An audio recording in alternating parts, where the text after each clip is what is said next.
Imena official muri gahunda amakuru agezweho tugiye guhera kuri ino nkuru yo mu karere ka Rusizi ifite umutwe ugira uti Rusizi uwari yarabazengereje abambura mu mayira yafatanywe telefoni.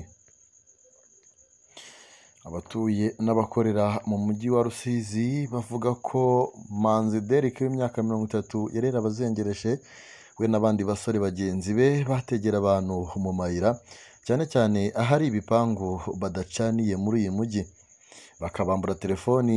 Yafashwe n'irondo ry'umwuga maze kwambura umugore telefoni. Mugenzi we witwa Nshimiyimana Thierry aracika aracyashakishwa. Umwe mu bari kuri iri rondo ry'umwuga ryamufashe yabwiye Imvaho Nshya ko uyu musore atari ubwa mbere ashyirwa mu majwi mu bujura bwambura abaturage ibirimo telefoni. Ati bari basigaye bikinga ku bipangu bidacaniye mu tuyira twijimye tunyurwamo n'abaturage bataha no hafi ya gare ya Rusizi, bakabambura amatelefoni. Abagore bakabambura udukapu, rimwe na rimwe babanje kuniga abo bambuye bakiruka. Abafashwe bakavuga abandi aribwo uyu musore yamenyekanye. Avuga ko bakomeje gukaza uburinzi n'igenzura ubwo aba basore bombi bari bamaze gushyikuza umugore telefoni munsi ya gare ya Rusizi bakiruka. Irondo ryahakoreye ryahanye amakuru n'iryari mu gice cyo mu mudugudu wa Burunga, akagari ka Gihundwe. Abahageze rubirukaho uyu Manzi Derek riramufata undi aracika. Undi musore wari kuri iri rondo yagize ati babaye nk'abatuguyemo batatubonye nk'uko twari tubagenzuye iminsi tuze aho birukankira iyo bamaze kwambura abaturage. Bahagera tubafiteho amakuru twabiteguye duhita tubafata tumuta muri yombi. Yavugaga ko atazi nimero zayo, yiyemerera ko ayishikuje umugore wagendaga munsi ya gare ya Rusizi, gusa nyirayo buriya ari buze kuboneka. Bavuga ko uwo musore yashyikirijwe sitasiyo ya polisi ya Kamembe, undi inzego z'umutekano zikimushakisha ko ikibazo cy'aba basore bambura abaturage muri uyu mujyi kigenda gihagurukirwa.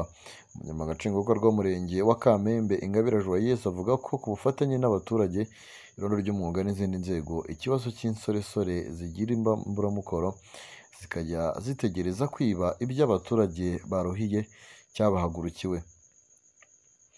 Ati tumaze gufata benshi usanga badashaka kugira icyo bakora cyiza kibateza imbere, bumva bazahengera abaruhiye ibyabo batashye bakabambura, kandi bazakomeza kuko ubuyobozi budashobora kwihanganira ababuza abandi umutekano n'umudendezo babategera mu mayira ngo babambure ibyabo.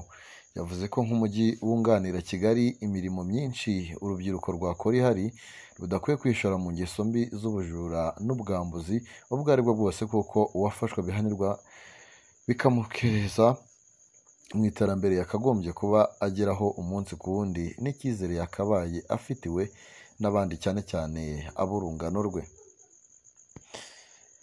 Reka dukomeze n'amakuru yacu tuyakomereze muri Repubulika ya Demokarasi ya Kongo. Ni inkuru ifite umutwe ugira uti Bemba yongeye gushinja Kabila kuba umunyarwanda. Visi Minisitiri w'Intebe wa Repubulika ya Demokarasi ya Kongo akaba na Minisitiri w'Ubwikorezi Jean Pierre Bemba yongeye kwifatira ku gahanga Joseph Kabila wahoze ari perezida, avuga ko atari umunyekongo ahubwo ko akomoka ku babyeyi b'Abanyarwanda. Jean Pierre Bemba yabivugiye mu nama Ikitambo muri Kinshasa kuwa gatandatu mu ruzinduko rwo gukunda igihugu amaze iminsi akorera hirya no hino muri Repubulika ya Demokarasi ya Kongo. Bemba utarahwemye gukozanyaho na Kabila ubwo yari akiri umukuru w'igihugu, yavuze ko atari umwana wa Laurent Desire Kabila kandi ko nyina ari umunyarwandakazi. Ati Joseph Kabila ntabwo ari umuhungu wa muzehe Laurent Desire Kabila, na nyina ni umunyarwandakazi. Ise akaba yarasize ubuzima mu ntambaro yo kurwanya Mobutu. Minisitiri Bemba yavuze ko izina Kabila Kabange yarihawe n'uwitwa Ngoyi Mukena, akaba yaraje kwicwa kugira ngo hahishwe ibimenyetso. Bemba ukomoka mu muryango wari hafi y'umunyagitugu Mobutu Sese Seko wa Zabanga yavuze ko atemera impinduramatwara ya FDL yashinzwe na Laurent Desire Kabila, bikaba byaratumye ashinga umutwe w'inyeshyamba wa MRS. Uyu mugabo yongeye kwibasira Joseph Kabila nyuma y'uko ubwo yari i Bandundu yavuze ko Kabila atari inyuma ya AFC M23 gusa, ahubwo yanashinze indi mitwe myinshi y'abagizi ba nabi. Yavuze ko Kabila afite umutwe wazonze abaturage muri Mai Ndombe, Kwilu, Kwango ndetse no mu majyaruguru y'Iburasirazuba bwa Kinshasa. Muri 2019 ubwo Joseph Kabila yabazwaga na Jeune Afrique ku bivugwa ko ari umunyarwanda, yasubije ko nta muntu n'umwe umurusha kuba umunyekongo. Yagize ati undusha kuba umunyekongo, ukunda igihugu kundusha, uwo ntabaho. Data yahoraga atubwira ubudasiba ko ikintu cy'ingenzi ari urukundo rw'igihugu cyawe, ibindi ni inyongera. Nyuma y'imyaka 5 atagaragara muri politike n'itangazamakuru, Joseph Kabila aherutse kuvuga ko Repubulika ya Demokarasi ya Kongo iri mu kaga k'intambara ishobora guhungabanya akarere. Kabila avuga ko ikibazo cya Repubulika ya Demokarasi ya Kongo kitarangira ku mutwe wa M23, anashinja Tshisekedi kugerageza kwerekana ko ari umutwe w'abanyamahanga urwana nta mpamvu zifite ishingiro urwanira. Yabwiye Sunday Times yo muri Afurika y'Epfo ko impamvu nyamukuru y'iki kibazo ari ubushake buboneka bwa leta iriho bwo kwica amasezerano yavuye mu biganiro byahuje abanyekongo i Sun City bikageza mu itegeko nshinga ryatoye muri 2006.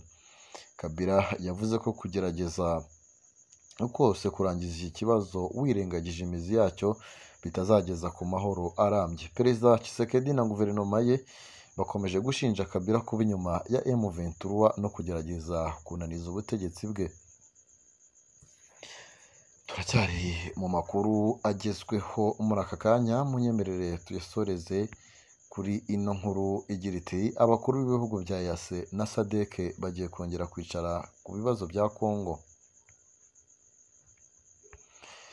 Abakuru b'ibihugu byo muri EAC na SADC bahuriye mu nama kuri uyu wa 24/25 baganira ku kibazo cy'umutekano mu burasirazuba bwa Repubulika ya Demokarasi ya Kongo hifashishijwe ikoranabuhanga. Minisitiri w'Ububanyi n'Amahanga w'u Rwanda Ambasaderi Nduhungirehe yabitangaje ko ku mugoroba wo kuri uyu wa 23 Werurwe mu kiganiro mu makuru kuri televiziyo Rwanda. Inama y'abakuru b'ibihugu byo muri EAC na SADC iheruka kuba ku wa 8 Gashyantare 2025 Dar es Salaam muri Tanzania. Minisitiri Nduhungirehe yavuze ko u Rwanda rwishimiye kuba M23 yaravuye i Walikale ndetse n'ingabo za Kongo zikaba zarahagaritse ibitero kuri uyu mutwe. Nyemerere tugane ku musozo w'aya makuru, reka tusore zanganye no kora nimba mbibabwiye tuze kongera ku masaha ari imbere, ariko sinajya nababwiye ngo nyaboneka mukande subscribe kuri mwebwe mutarakanda subscribe kugira ngo tuzamure imibare, nyaboneka kugira ngo nihagira n'ikiganiro na kimwe kijyaho uzajya uhita ukibona kandi ukibonere ku gihe. Ubwo ikosa wakora ni ukuba utarakanda subscribe. Reka nkubwire ngo komeza ugubwe neza cyane, unogerwe n'ibiganiro dukomeje kugenda tugutegurira hano Kumena Official. Bye bye.